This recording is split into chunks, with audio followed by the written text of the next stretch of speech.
both campaigns had said there was no real clear path to the White House without a win here in Pennsylvania. And it was, in fact, after Pennsylvania had been decided and when it was moved over to the ledger for the former, now future President Donald Trump, that he came out in the early morning hours to greet his supporters in West Palm Beach, Florida.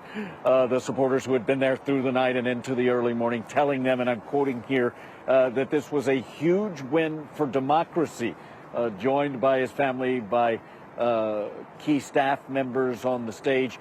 He went on to say that they were all the greatest political movement in the history of all time, in the way that Donald Trump has addressed so many for so long. His running mate, J.D. Vance, also on that stage, said that this was the greatest political comeback in the history of the United States. And when you look at the numbers, it would be hard to argue that right now. I know we're still early in this analysis, but it would be tough to dispute that. You know, going into all of this, all of the analysts, all of the polls had said that this was going to be a razor-thin race, that it was going to be close and down to the wire. I think we have to acknowledge now in the morning after Election Day, they got it wrong.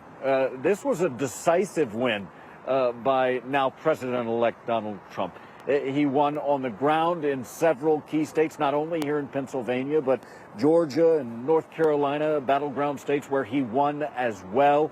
He is also right now currently leading in the popular vote, and I would think that that will likely stand.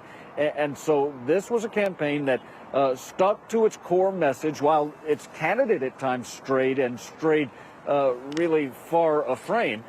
They stuck to the message on the ground and in all they were doing, that this was an election about the economy.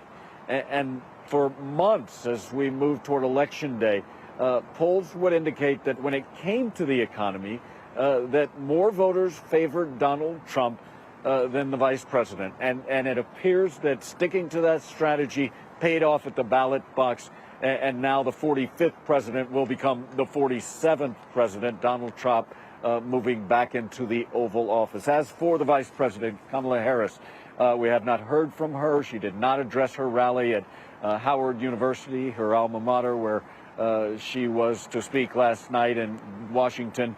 She is expected, and her campaign has said that she will make an address to the nation a bit later today.